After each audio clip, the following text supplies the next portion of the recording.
Welcome to the fourth PLP Pathways Webinar. It's December 17th, 2015, and this will be the last PLP Pathways Webinar for the year. We'd like to thank the Middle Grades Collaborative and the Tarrant Institute for offering us support. And if you are watching, we also have a Today's Meet page that's been posted on the Today's Meet has been posted on the PLP Pathways Google Plus page, and you're welcome to ask us any questions while we move through the program, and we'll try and answer those as best we can.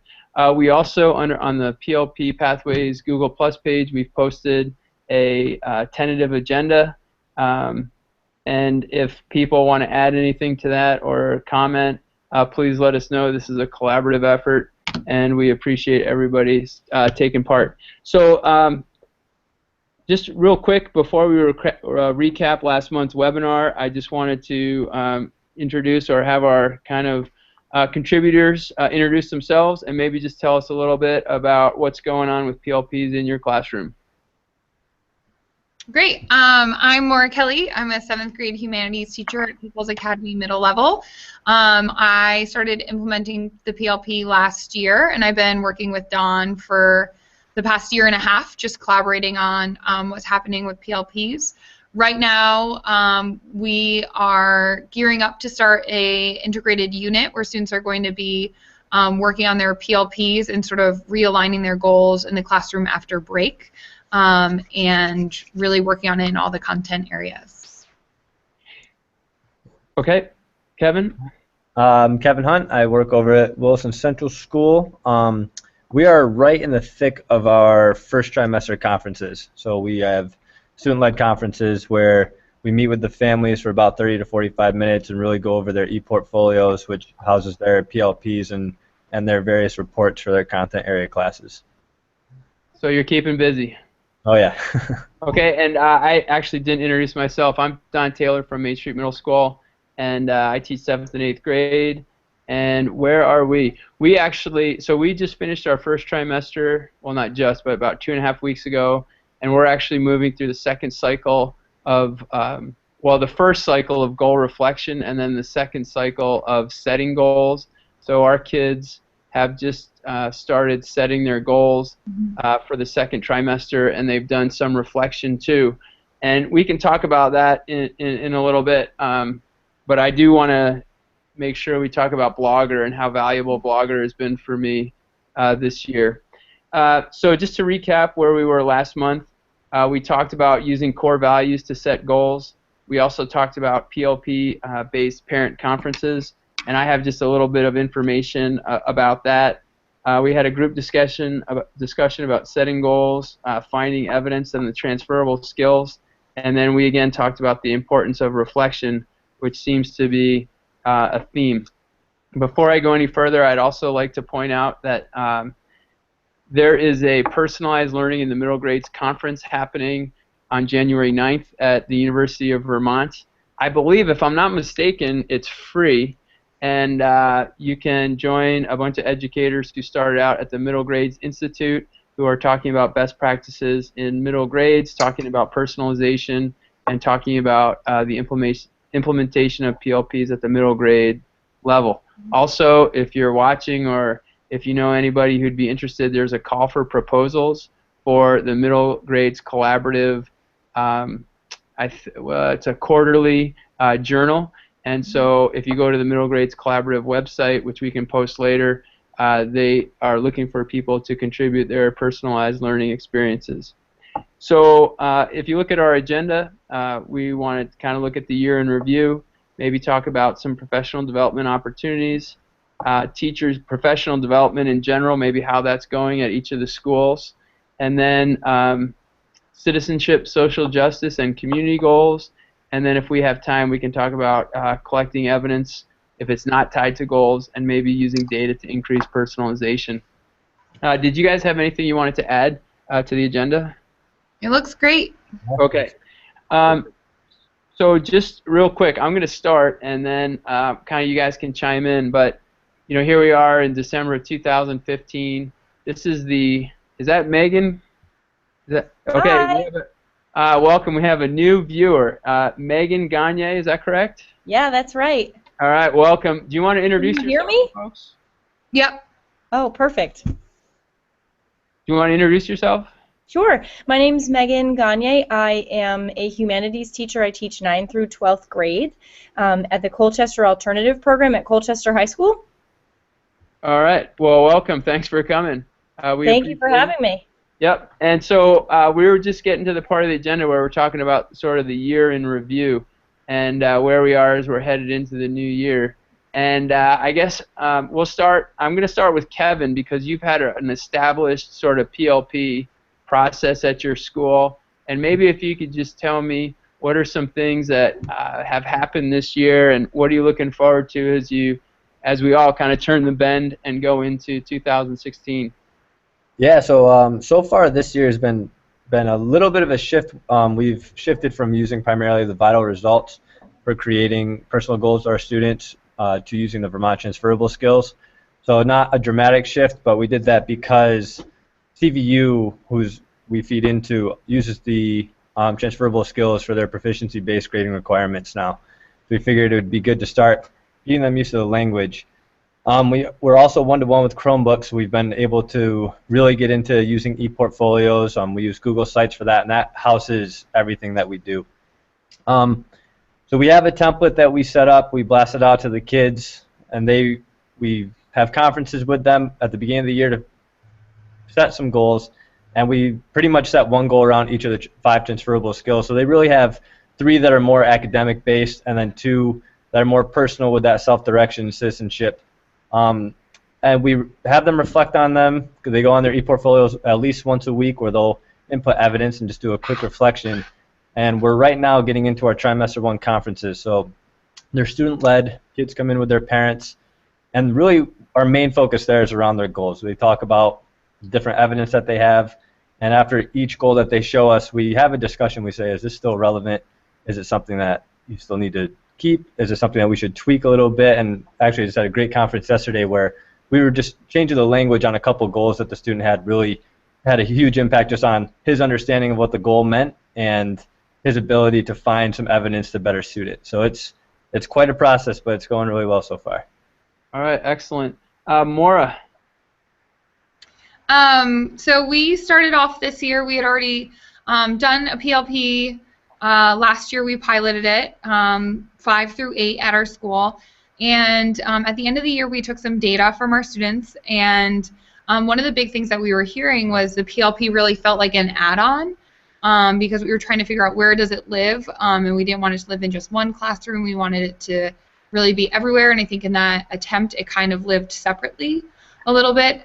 So to kick off this year, we wanted students to really think about their PLPs in a meaningful way. So we partnered with the Flying Ryan Foundation, and we did some work with their Core Values Matters program, and students created their own core values goals as sort of a way that they looked at their just who they were and their beliefs and value system. And one of our big focuses this year as a school is on proficiency based learning scales and using those with students. And so we really have been focusing on that. So when we were doing our goal setting, we were having students sort of reflect on where they are as a learner, looking at the transferable skills. We had student-led conferences for the 2nd year this year, which was focused on goal setting with students and parents, and students had complete ownership of that conference. We also, like Kevin, do a reflection once a week. We use Blogger to house reflections and hold student evidence. And then in looking to the future, we're really thinking about how do we integrate the PLP better into all the classrooms in a meaningful and authentic way. And we have a theme this year that the students came up with that we weave into all the content areas, and that theme is awareness. And so we're going to tie our theme work of awareness into the students' PLPs, and we're going to start an integrated unit after the break. All right. Meg, do you want to tell us where you are with PLPs and how that's going at Colchester? Yeah, so far, our students at Colchester High School are accessing their PLPs through Naviance and primarily through guidance. So one thing that we found this year in our alternative program was that our students actually, unfortunately, are not accessing guidance as much as, and some are not at all, which is our concern, are not accessing guidance like other students at the high school. So that's one thing that we're talking with administrators and leadership about. How do we fix that is one piece. And then so what we have kind of done is created our own model here, and actually PLP Pathways has been very helpful for us and for me because we've used a lot of the resources and the tools, so we really appreciate it because we've used a very similar model. And similar, like as Kevin mentioned earlier, we've been using Google Sites, a very similar format, which has gone really well. Our kids really like it. We've been working a lot more closely, and that's mostly due to scheduling with our underclassmen in 9th and 10th grade. A benefit to our alternative program is that our student schedules are really flexible, but that also can be at a disadvantage because some of the students we just don't see as often. So it's been a little bit harder to develop for the upperclassmen primarily that we work with. So one of the pieces is just tackling how do we support all of our students, that have some really flexible schedules. We would love to move forward at this point where we're in a process of reflecting on their goals and how things have gone so far, and similar to what's been mentioned before, kind of talking with kids about revising their goals and setting new goals. Now, we want to move forward towards student-led conferences, getting our parents and are more involved. Especially, we've struggled with involving parents so we're hoping to move to that part too. That would be, and I think that's a goal for us for the following year, hoping to get parents in the spring for a conference, and then especially keeping it up next year. All right, thank you very much. That's Yeah, great. There's just everybody's just so busy right now. It's crazy. But a couple of things that I've seen. First of all, I think Blogger has been a really important reflective tool for us, especially with the labels. In this session, what we did is I asked the kids to, we're finishing up this ancient civilizations unit that's sort of on the turn of the trimester. And so we're kind of in this place where we're finishing the unit, but we're also finishing the trimester and looking at the goals. And Blogger, the first thing I did was have the kids use Blogger and then click on the tags and labels to sort out their blogs and to just spend some time looking at all they've accomplished. And then we asked them lots of questions about how their writing's changed and how they think they're changing as a student. And then that fed right into the reflection on their goals.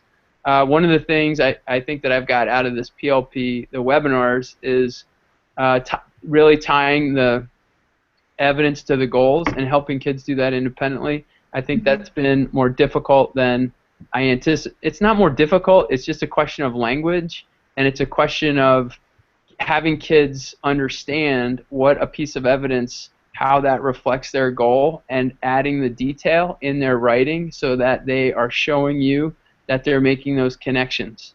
And so I think that's an area. We see that in their academic writing too, but we're starting to see that in the PLP writing.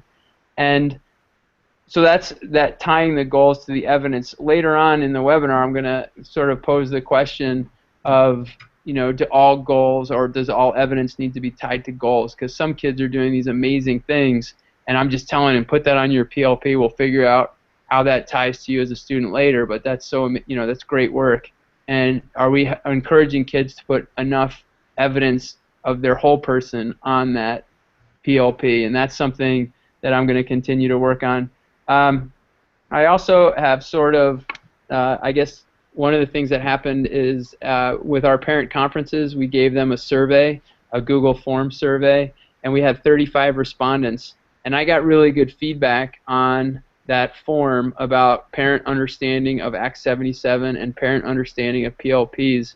And Dr. James Nagel at St. Michael's College encouraged me to actually give that back to the parents. And so I wrote a summary of the information that the parents had given us, and I sent that out with the assessment reports. And I mean, nobody sent anything back, which begs the question, did anybody even read it?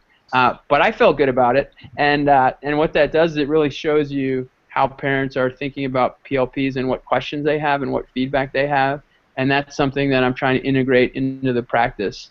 And then the other part of the data piece is that at the end of each trimester, we have kids go through a pretty rigorous a survey about their dispositions and their feelings about the instruction in core and math and language arts, and also about the PLPs and some of the technology that we're using. It takes them like 20 or 25 minutes, and that data has been invaluable to me. And I don't know. I mean, I assume that people who are involved and willing to participate in the professional development are probably doing that to some extent. But I wonder what the level of data collection is across classrooms. I don't know, but it is so valuable. And I got some really interesting feedback, not only on PLPs, but also on relationships and how kids are thinking about relationships both inside the classroom and outside the classroom. And I thought that was important. And I guess moving into next year, you know, two things. One is to continue making a really developmentally appropriate PLP, so that as kids are moving from the 7th to, you know, eventually 9th grade, how are we adjusting the PLP developmentally for them? And the two other things, I really am starting to get interested in this idea of building bridges between 8th grade and 9th grade. I feel like there's this sort of a gap, you know, there's this gap, and we need to start building bridges so that the 9th grade teachers are picking up right where we're leaving off, and creating programs using the PLP as the linchpin, I think is sort of one of the challenges. And then finally, I see a lot of PLPs at the high school level. Not a lot. I don't have a lot of experience, but I've just talked to a few people, and it seems like PLPs are just a different way of maybe doing the same things. You know, like kind of gathering what we're good at and what I'm doing and how this is going to benefit me. And I'm wondering if thinking about citizenship and sustainability in light of some of the current events in the world may not be a place where we want to sort of focus our efforts. So that's where we are. I think that, you know, I don't know about you guys, but I'm kind of like ready for a break. You know, and I'm ready to get recharged and kind of for the new year. Is anybody, we had next on the agenda about professional development. Does anybody have any recommendations for resources or professional development opportunities that they want to share? Anybody? I think honestly, I would recommend having looked at all of what PLP Pathways has to offer. I think that is a great tool, and that staff and faculty should definitely be looking at that. I think another is Great Schools Partnership has done some great. They have some great visuals, even too, about connecting for proficiency-based grading requirements and proficiency-based learning. They have some great visuals and some great stuff there too. That's helpful. Okay, Kevin or Maura, have you guys been hitting any resources that you recommend? Yeah, I would just piggyback. Great Schools Partnership has been incredibly helpful in thinking about learning scales and time proficiencies in general, and thinking about, you know, although it's a little separate, I really have been thinking about how I'm going to pair those two together. Where do proficiencies live within the portfolio? There is a really wonderful book that was written by a Vermont teacher. It's called A Mindset for Learning, and it's published through Heinemann, which is really great for the lower middle grades, talking about habits of learning. And a lot of these things talk to goal setting, habits that students need, talking about growth mindset, and it breaks it down in a way that's very user-friendly and is super helpful. And so I would definitely recommend that. And then, to be honest, Twitter, I find Twitter to be like one of the greatest professional development pieces. Whenever I go on, I'm always finding, you know, different articles or graphics or visuals that just are helping me think about goal setting and a growth mindset and things that I can incorporate in my classroom to help students really drive the instruction, which that's our hope. Okay. Just to piggyback real quick, are you part of those VT Ed chats ever? I am not. Okay, well, I'm not either. But Kevin, have you done that? Yeah, I've done a couple of them. Is it, and what's your response to those? I I enjoy them. I mean, I'm not on Twitter too often, but I think it's neat to get all the correspondence there, and it is. People are posting links of things that they're doing, and Mhm. I think for me that's one of the biggest things is learning from others, and just I know you came into Williston to kind of share what you were doing. I've gone up to Grand Isle to share what I was doing here, and it's just really neat to just talk about this stuff with a variety of educators because everybody's doing some portion of this, and it's great to just be able to pull bits and pieces and say, oh yeah, we can apply that to our system in different ways. So I mean, I enjoy it. I think it's a neat way to collaborate. Can you? I forgot about that, and one of the reasons I forgot about that is because in my email box or my list of things to do is to post your presentation onto the PLP Pathways page. And can you talk about what that was like and why, how you got up there and that whole experience? Yeah, so I was asked by Dr. Claudine Bedell, she's the chair at St. Mike's up in the education department. I had her as an undergrad at St. Michael's, and I just had her as for my capstone professor in my master's studies. So she was partnering and doing in-service work with Grand Isle, and she asked me to go up there just to share some of what we're doing on Swift House. And I went up and kind of shared our process similar to what you did for us at Williston. Yep. And it was really neat because just opening that conversation, hearing what they're doing already, and then I think the most powerful part of that was hearing their next steps and just hearing them say, well, wow, like talking about the transferable skills, we want to go through a big paradigm shift now and really think more holistically about these goals because they had a lot of content-specific goals. Yep. And I think it gave them a different avenue of thinking about goals and really using content as evidence for the transferable skills. So instead of thinking of PLPs as an extra piece on top, it's saying, well, use what the kids are doing already in classes and then use that work just to tag on to these goals that they have. So I think that kind of gave an air of relief too, just that, this is doable, we can do this, and there can be meaningful work too without sucking too much time or trying to find time out in our schedules. Now, I just read an article that was given to me by, I think, one of your colleagues, Julie Longchamp, and she came down here and was talking about, she was talking about SLOs, but she handed out this article about social capital and about the importance of teachers collaborating.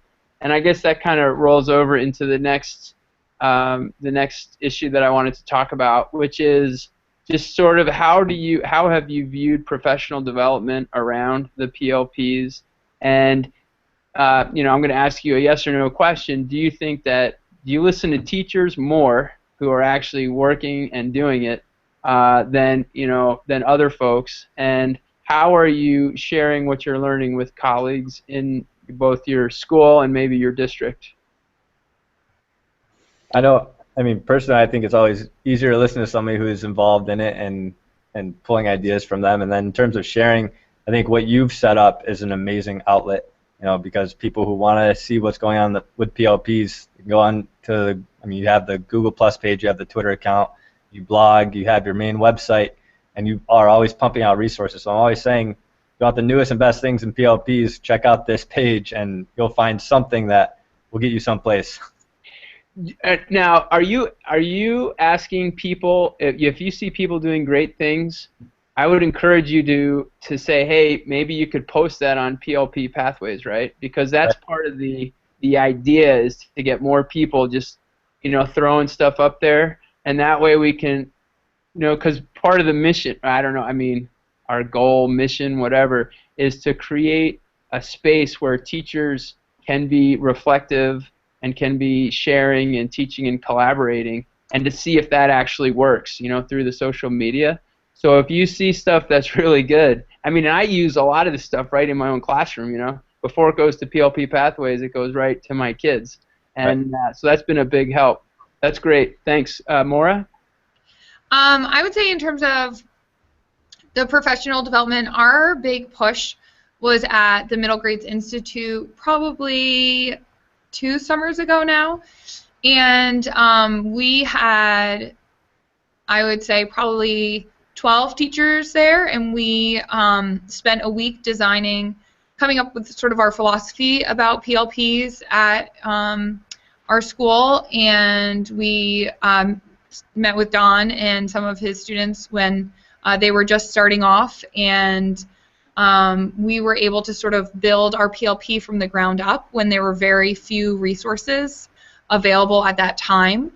And I think that was probably the most beneficial professional development I've done in a really long time. We had some really hard conversations about just sort of our own teaching philosophies, and then developing team identities and our beliefs about personalized learning, and sort of calibrating that.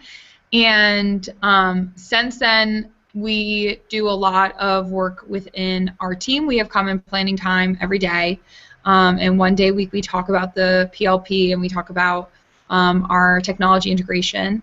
And those conversations are super helpful, but I also find when we have vertical teaming discussions that like really helps me out, just even to know what's happening down the hallway. And I feel like it doesn't happen as organically as I would like it to, but when we are given the time to meet vertically, it's always so nice to see what other people are doing and check in and be able to share out. And we do that every once in a while. We'll do before a faculty meeting, every team will report out for about 5 minutes about the PLP and share what they're doing. And how tightly is your PLP process tied to what's happening at the high school?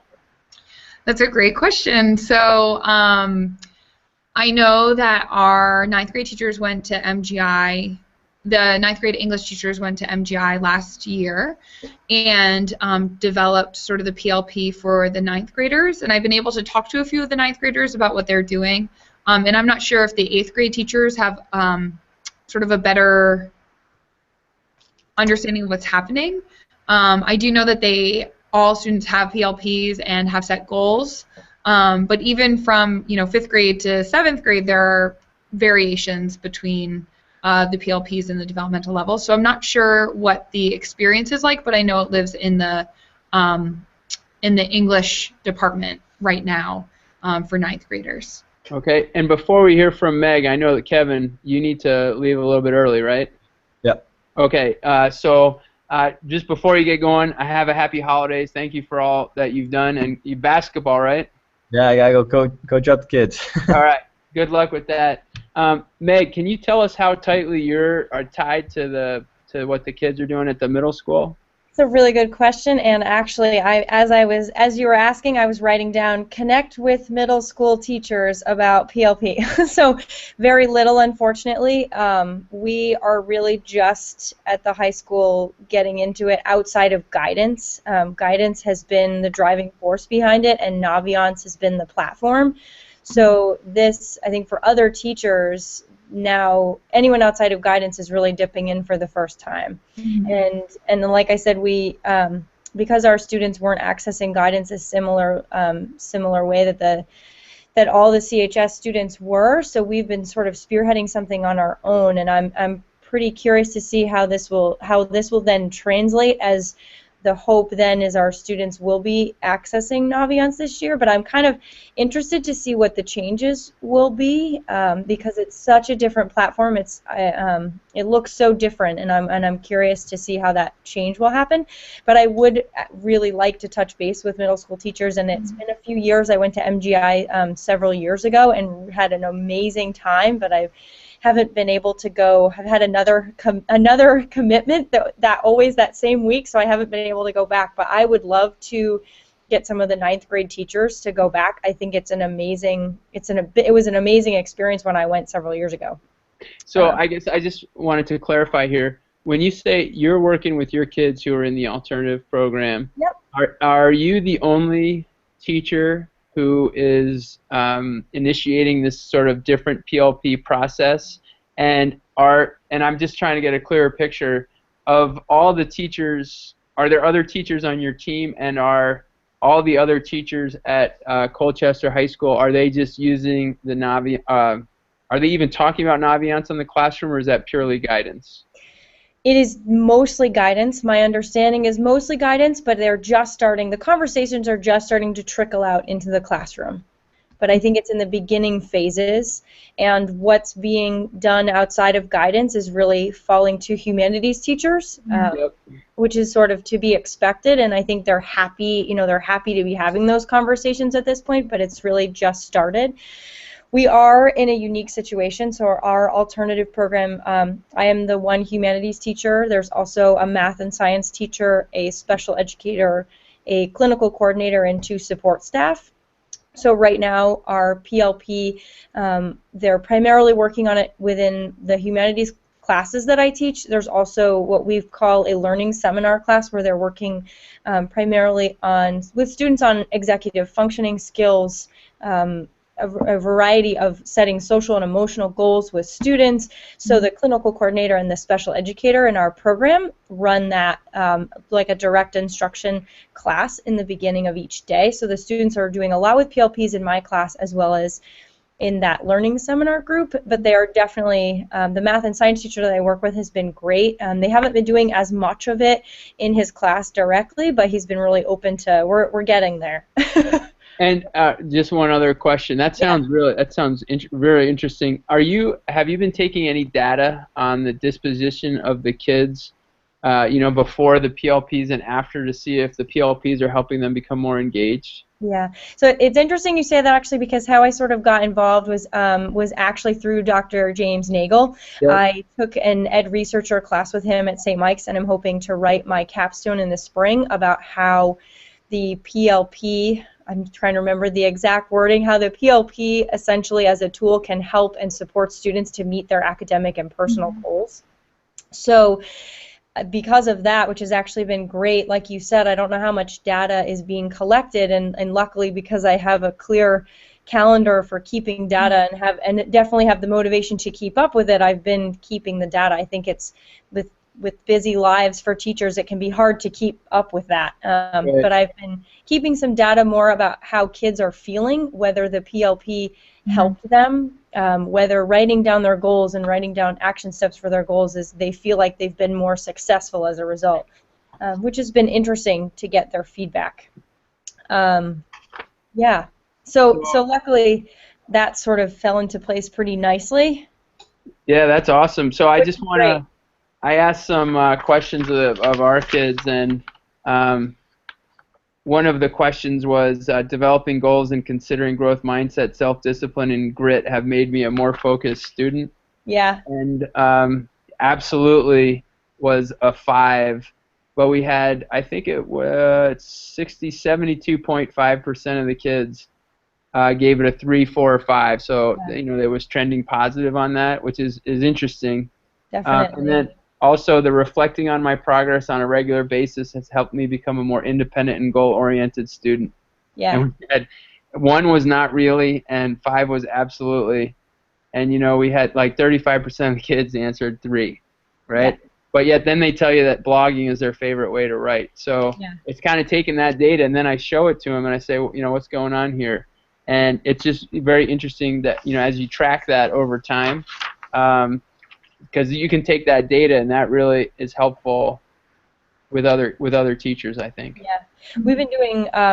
We also keep a lot of behavior data within our program, so we've been directly connecting really to the transferable skills, but directly working with students, talking about self-regulation and organization and persistence, and so we keep a lot of data specific to that throughout the day for students. But we've been trying to connect those skills that they're working on in their learning seminar classes directly, talking very specifically about those skills, and then trying to tie them together to their goals. Also trying to work with students about looking at their goals even in their IEP, for example, and talking with them about what their goals are. It's been really helpful and a great way to collaborate with our special educator. I'm interested to see how this will change practices for special educators as we move forward, how that might even change some of their goals and the way that they're written as we talk with kids about evidence that they're providing.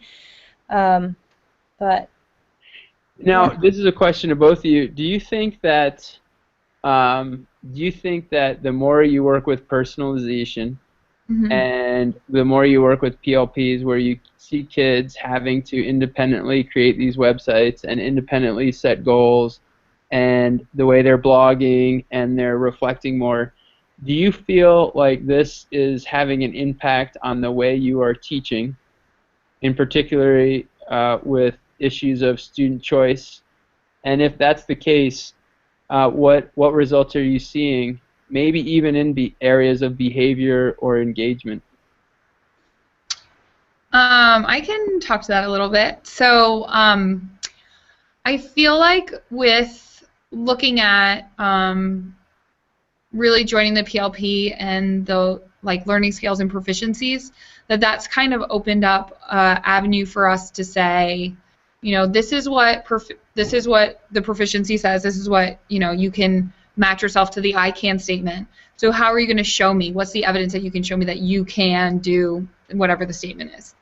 And so that's really opened it up for us to be able to label for students what proficient looks like, or what it looks like when you achieve your goal, or what, you know what I mean, and having students sort of work with us to plan what they're going to do to show it, or pull a few examples of work that you've done that shows your proficiency in this, and then talk to us a little bit about that, have a reflection about that.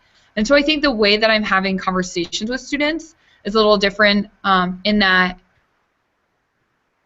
before I would always have rubrics, and that would be really helpful, but I feel like it didn't drive instruction in the same way. It didn't allow me to have conversations with students in the moment to give them time to continue working towards something. It felt more summative to me, and now I feel like it is really helpful with that. I also think that the PLP is pushing us, because we're teaching on a team and because we're really focused to not have the PLP just live in another place. Our math teacher is also very passionate about the PLP, and she wants it to live in her classroom as well. And we don't want it to just be a writing sort of a thing that we do during reading and writing classes.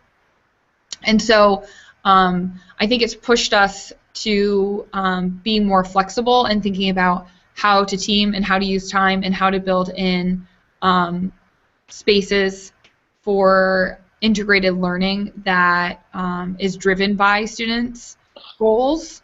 And I'm really looking forward to doing that. And I think it's also allowed us some sort of leverage to say, we need this time because, and the PLP is sort of our vehicle to be able to show the growth and the opportunities for students.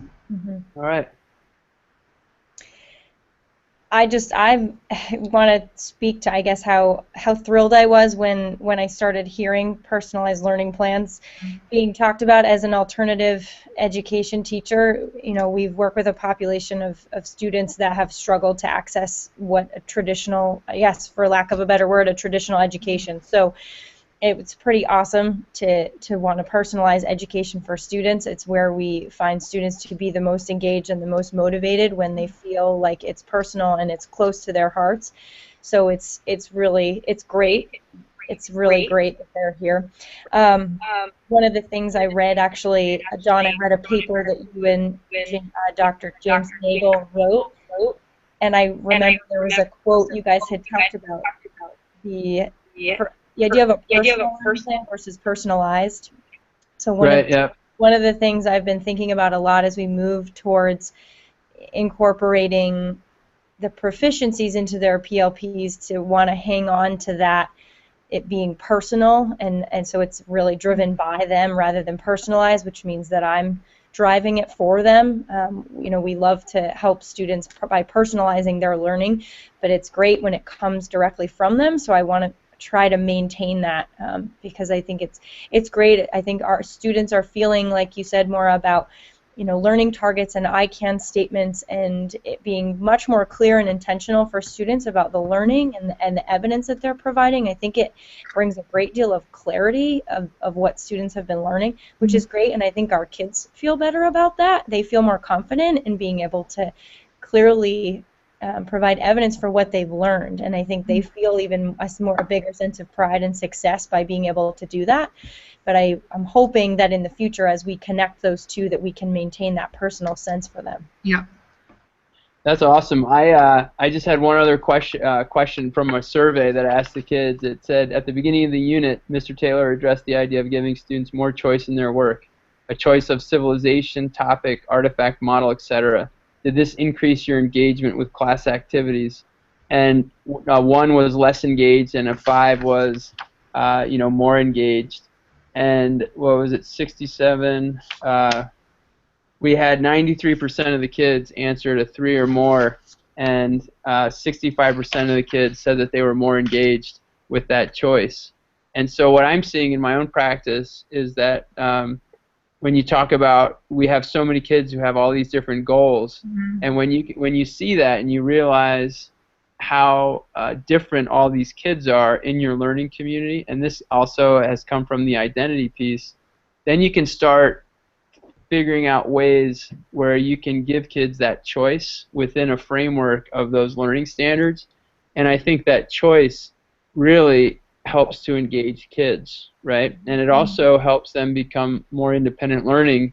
And if you layer that on top of these transferable skills, I think you can start to develop a program where, you know, okay, here's what my goal is as an educator, here's some of your goals, and here's how we're going to get there together.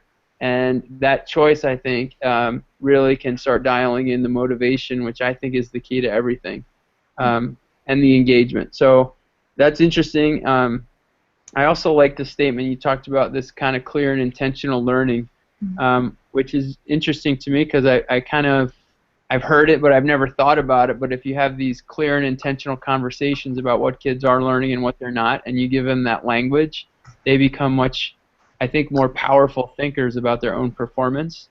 And I think that is really, I mean, that's where we want to get to, right, is where you have kids who can set goals independently, achieve them, or if they can't achieve them, reflect on what they need to do to change you know, what they're doing, be it behavior or learning or habits of learning or any of that. So that's great. We have you know, about, I don't know, 15 minutes left, and I just wanted to ask you guys 2 more questions. Just get your feedback on this. Are you guys asking kids to set citizenship, social justice, or community goals? And if yes, what's that looking like? And if no, do you think that should be a part of the PLPs? I think for us, we kept it pretty simple when we first started. They've set 1 or 2, it was their choice, 1 or 2 academic goals and 1 or 2 personal goals. The personal goals were directly related to either a goal around self-regulation, organization, and persistence, and it was because they're of the 3 criteria, I guess, that we keep a lot of data on, and they're doing a lot of direct instruction, giving a lot of feedback, doing a lot in their learning seminar classes around those 3 things. So their personal goals we first asked to set around one of those 3 things. And then the academic goals, we actually had students look at their IEPs and their goals in their IEPs, and we did a lot of work, the other teacher and the special educator and I, about rewording those goals. It was interesting as you look at the language of how their goals were written and then doing some rewriting and then sitting down with the students and having them choose one of those, which was an interesting process. It was something that we tried for the first time, and I think it went pretty well. I'm not sure if I think we'll make minor tweaks in the future, especially with looking at the transferable skills, looking at the proficiencies. I think we'll make some tweaks, but that's what we did to start, which I think it went well. And more about, just real quick before it escapes me, you know, that's a great example of the literacy that can come with PLPs. You know, I think some of the kickback I'm getting is, well, my kids have to be writing about literature, or my kids have to be writing essays, but having a kid go into their own plan and rewrite it in language that they understand, that's I mean, that's everything, right? That's the writing process, that's language, that's you know, that's really, I think, important. And those are the types of examples, the real life writing examples, that I think can come out of this PLP work. Maura? So we don't. We let the students look at the mission-related goals, which is what our district calls the transferable skills. And students are able to look at them and really, we do a few activities where they're learning, you know, what do they mean in the essence, because it's definitely an adult language. And then they're able to derive their goals from that. However, so students don't have explicit sort of community goals, but going through the process of developing a theme, and we use a similar process that the Alpha team and the Edge Academy use. We actually have looked at their frameworks. So we have students start by asking questions about themselves in the world, and then work with other students and find commonalities, and then narrow it down to these bigger sort of themes. And so our class theme being awareness is sort of what's driving our instruction. And so we talk about awareness a lot, and one of the big things that we talk about is awareness about social justice, awareness about our own community, awareness about what's happening in the world. And so that's sort of how we've been having that conversation. And so it's not explicit on in terms of students setting goals around it, but when we start doing our integrated PLP time, it will become more explicit for the students. Okay. And this is something that maybe is just unique to me or our team, but for the last 4 years, 5 years, we have a component of our curriculum called the Green Team, and it started out 4 or 5 years ago when we were doing an energy unit in science, and I have a co-teacher, and we hooked up with the Vermont Energy Education Program, and then we started saying we had committees on our team, and we started saying to ourselves, maybe looking at what's happening with climate and sustainability, maybe we should have this as an integrated component of our classroom. And that's evolved into something called the Green Team, which we set up classroom composting. We've eliminated single-use plastic bottles at the school. We've run bottle cap and battery drives. We've we do a great locker clean out at the end of the year. So every kid who comes into this school could actually get outfitted with school supplies for free. All these sustainability issues. And I think what's happened with me is I've started to think about, well, what does it mean to be a citizen, not only in your classroom, but in your school and in your community? And in the past, before we had this Green Team, it's really hard to talk to kids about citizenship when you don't have a tangible activity that they're involved in on a weekly basis. Because, some kid might say, oh, I do Green Up Day, or, my parents took me out to help recycle. And so now in the classroom we have this component of our curriculum where kids can see, we have a theme there called Small Changes Make a Big Difference, and kids can start to see how over time their actions benefit the larger community. And in light, again, of sort of current events and what's been happening in the world, we think that that's a really important component of what kids are going to need to have to do as they move into adulthood. Problem solving, innovating, and kind of just being kind to each other and contributing to not only the environment but their communities. And so we've actually asked kids to they have an academic goal, they have a transferable skill goal, and then they have a citizenship / Green Team goal, and then they have a personal goal. And we've asked them to really think about that citizenship goal. It's been a little bit of a bumpy ride, but I think that at the end of the day, the kids can say, yeah, well, I helped run the composting program for the trimester, and here's how many pounds of compost we got from our classroom. And it's just, again, this is sort of personal, but I think that might be an area where we need to really emphasize the importance of with kids at all levels, that being empathetic and kind and contributing, and how do we integrate that into personal learning at developmentally appropriate stages, so that we are having kids who are in high school who are thinking beyond their own futures, but also the futures of their communities. Yeah. And again, I don't know how many other people are doing that or thinking about that, but I do think that we intend to keep that as part of our PLP.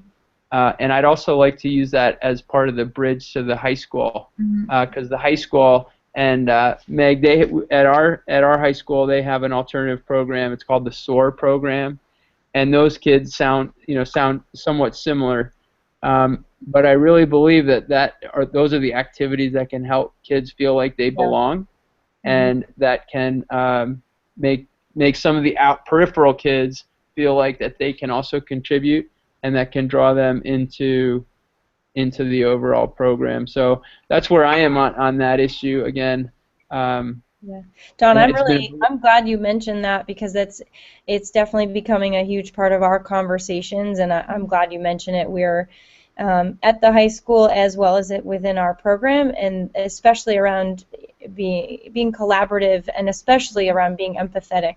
We've had some big conversations lately about how important those things are, and when we initially started the process and really had chosen 3 criteria about working on self-regulation and organization and persistence, and then our conversations now are within the second semester. We need to get bigger. We need to be talking about collaborating and being empathetic, especially, and those are conversations happening at the high school too. And so we're definitely wanting to go there.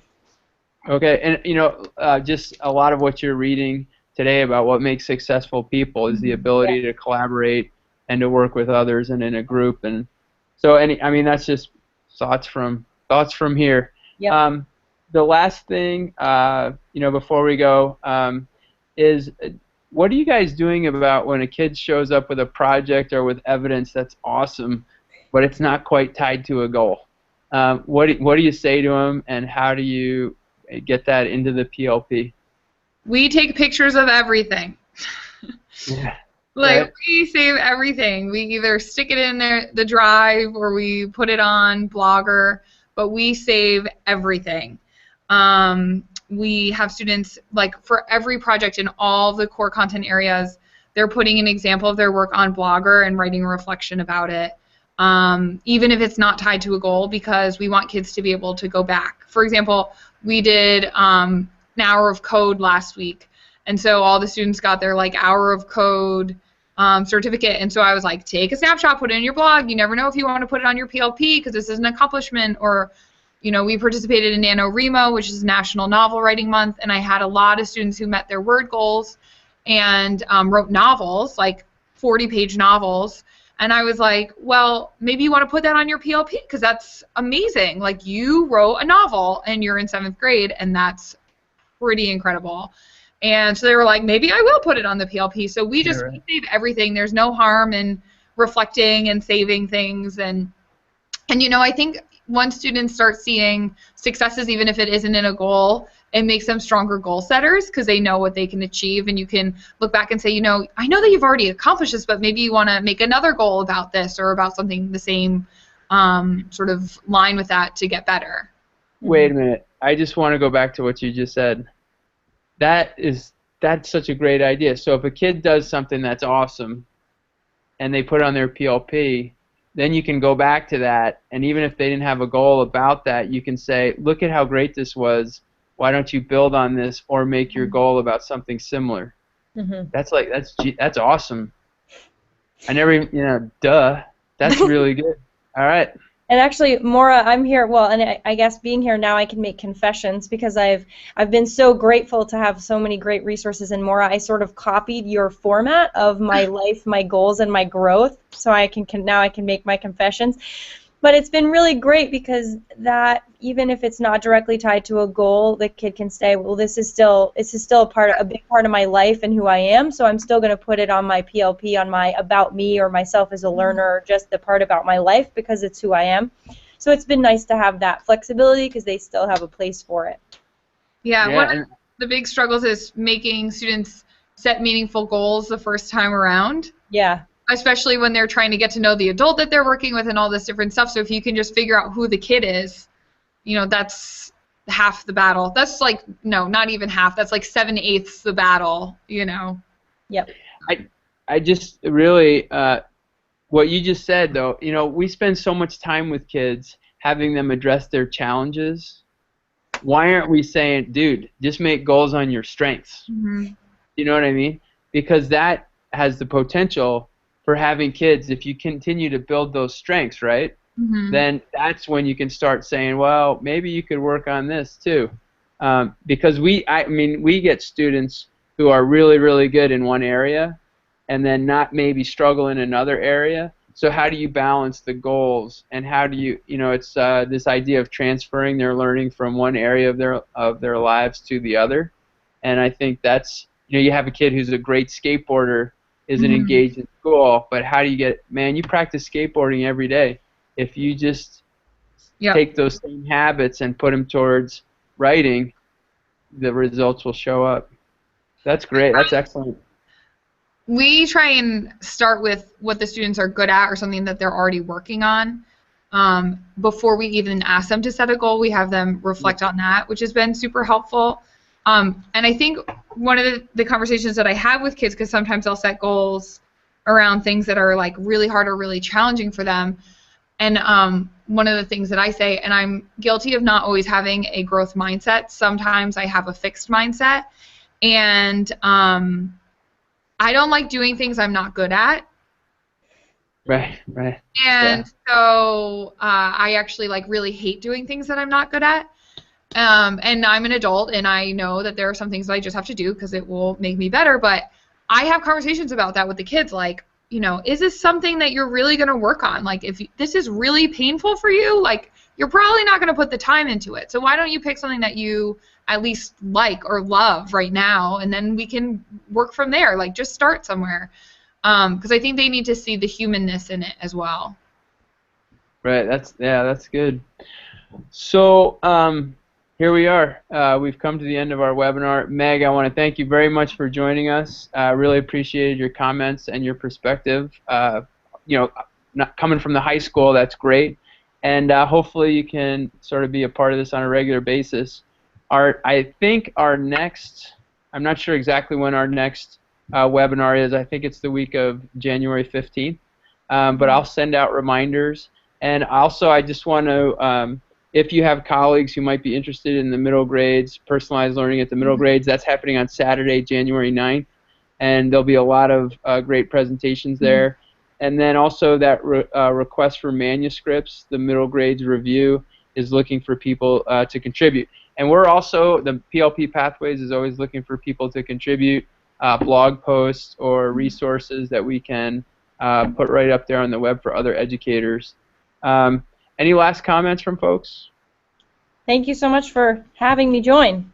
Yeah, no problem. I hope you guys all have a wonderful holiday, that you get some rest. Maura, I hope it snows so you can go skiing. I know. But otherwise, take care of yourselves, have a happy holidays, and thanks very much for joining. We'll see you in 2016.